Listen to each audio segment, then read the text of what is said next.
that when we saying Haggadah Shel Pesach, we say that every single one of us has to see himself or feel himself as he personally leaves Egypt now. It's his personal exile because Hashem did it for him.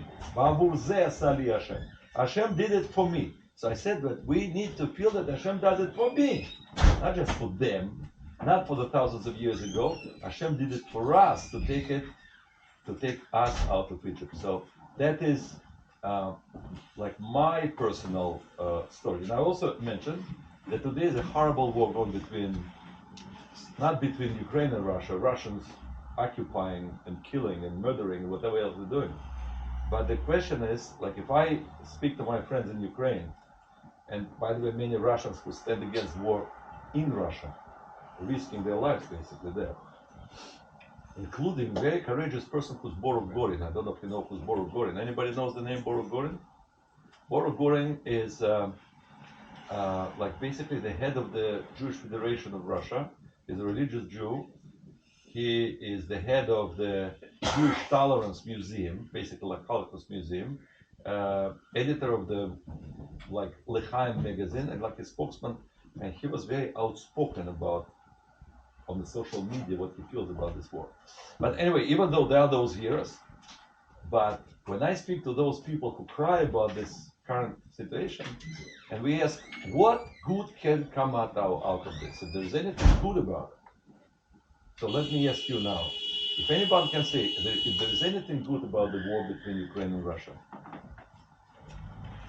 what do you think? What do you think? No, obviously murder, and this is no, like we're trying to help. We're sending a lot of money to Jewish communities there. We're trying to evacuate people from our side. But the question of anything, do you see anything what's happening? Yes. I think, now this is just my perspective, everyone has different, but I think one thing that I started seeing is unity.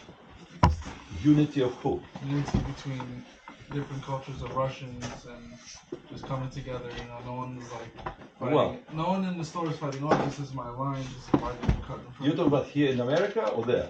No, here also. Well, here some families pro Putin, some families pro Ukraine, some members of the same family. I saw, no, because they were talking about the store Taste of Russia and how they decided to take down the name, and the people in the store were helping each other. They were not fighting with each other. Okay. They were saying, sometimes people get upset. Oh, why are you cutting me off? Why I'm standing here? Come on, you don't see me. There was none of this. Good. But in the perspective of the day that we're discussing as a day of independence of Israel, that really opened the gates of the Eretz Israel for Aliyah. What do you think about this war? What do you think this war causes? Anyone can give an idea what's going on now? Do you know what's going on? Dislocation. But dislocation, it's like the collapse of empire, like Egypt, as an evil empire collapsed. And Jews left this collapsing empire. Or maybe, on the contrary, when Jews are living, that evil empire is collapsing. Us fighting for freedom, collapsed slavery of Egypt. But at the same time, Soviet Union was collapsing, and many people came to America, came to Israel because of the collapse, because of the tragedies, whatever was going on. So what we see today, tens of thousands of Jews running away from Ukraine, the fact of life. Do you know this? You know this. Many of them come to Israel. I personally, on the way to Israel, on Lag BaOmer, we have a program. We're going to have about 100 or maybe more people on Lag BaOmer in Ir David, right near the Kotel.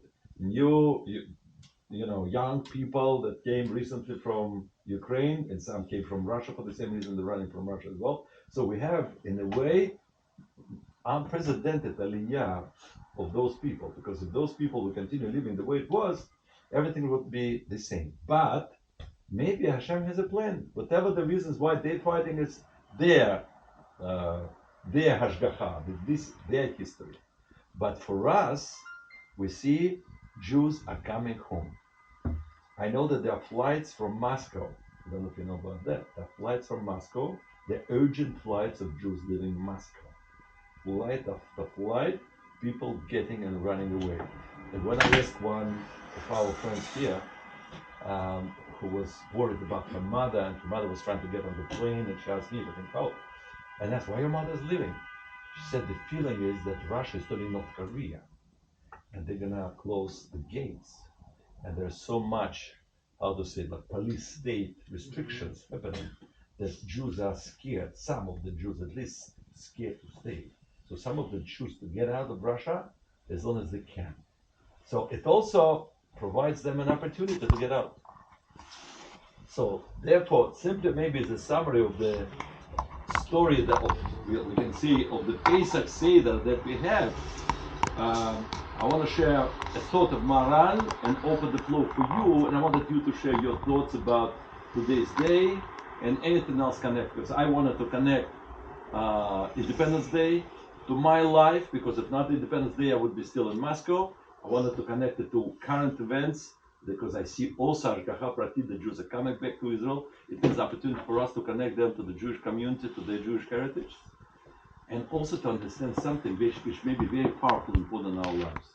Because we speak about Seder, right? What is Seder? Seder night.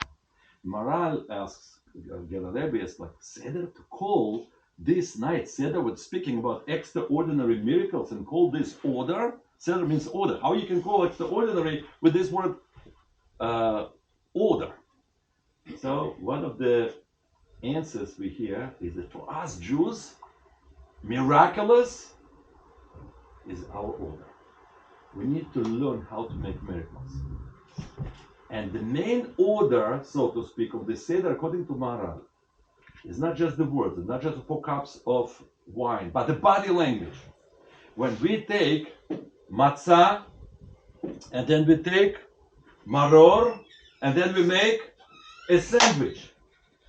And when we take matzah, Maharal says, you know what matzah represents? Mashcheni acharecha narutza. Yeah? Mashcheni acharecha narutza. Mashcheni acharecha narutza. In Shir HaShirim it means, pull me and I will run, says Maharal. First of all, Hashem made our life in Egypt bitter. And then he said, get out of Egypt. And then we eat sandwich. Like, what's the idea? Okay, what's the point? The idea is, Steve. So the idea, so well, we have Steve. I'm just going to finish one thought. Please come here. The idea is that why are we living? Why are we living? We are living not only because Hashem tells us come, but because Hashem made our lives bitter. And sometimes we're in a comfort zone and we feel, everything is good. So when everything is good in Moscow, when everything is good in Kiev, when everything is good in Manhattan Beach, in New York, or anywhere else, it's very difficult to live. So Hashem orchestrates a little bitterness. And then he says, come to Israel. And then we run, and then we take the 2 things. First of all, we say, we're so happy. We had this matzah because Hashem told us to come. Yeah, the discomfort was so bad. But when we already look retrospectively back, we say, if not for this maror, not for this bitterness, I would never leave. That's what made me run. You know what made me run? Maror made me run. Maror, bitterness made me run. And therefore we put the matzah and maror together and we say Shema Israel. The idea that Maharal says, he says, matzah, Shema Israel, please, do you understand? Matzah is freedom. Hashem is giving it to you, calling you to free yourself. Elokeinu, maror, bitterness of discomfort, problems, challenges. But when you learn the important lessons from this bitterness, only then you understand that the bitterness itself inspires you to free yourself and be free. With this, I want to thank Steve, who agreed today to come and inspire us with your love for Israel. Can I say something? Please. I escaped from Hungary. When? 1956. After 1950 war invasion of Russian forces. And Maron, what you said, their life